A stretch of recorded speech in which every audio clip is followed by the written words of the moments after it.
અમરેલી બગસરામાં સાંસદ ખેલ મહાકુંભ પ્રારંભ સાંસદ દ્વારા શરૂ કરાવ્યો બગસરામાં આજે ખોખો સ્પર્ધા તેમજ રસાખેંચ ખેલ તાલુકાની સ્પર્ધાનો પ્રારંભ આજે નાલદા સંકુલમાં કાર્યક્રમનું આયોજન જેમાં અમરેલી સાંસદે આપી હાજરી આ કાર્યક્રમમાં આજે બગસરા તાલુકાની 22 ટીમો ભાગ લીધેલ જેમાં વિજેતા થશે તે જિલ્લામાં રમવા જશે આ કાર્યક્રમમાં અંડર 14 સુધીની સ્પર્ધા યોજાઈ અગાઉ 12 વિદ્યાર્થીઓ વિજેતા થયેલ તેના શિલ્ડ આપી અને સન્માન કરવામાં આવેલ બાઇટ સાંસદ ભરતભાઈ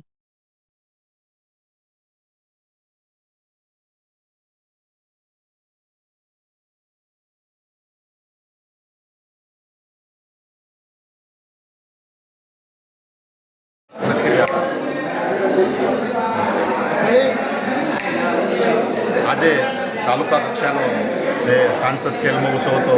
તેમાં શુભ આરંભે આજના અમારા અતુલભાઈ કાનાણી અમારા અહીંયા સંગઠનના તમામ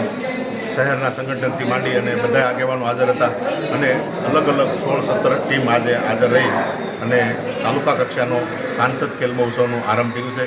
20 તારીખ પછી જિલ્લા કક્ષાએ આમાં વિજેતા બની અને આવશે તમામ ખેલાડી તેવી હું શુભકામના પાઠવું છું. જય હિન્દ જય ભારત.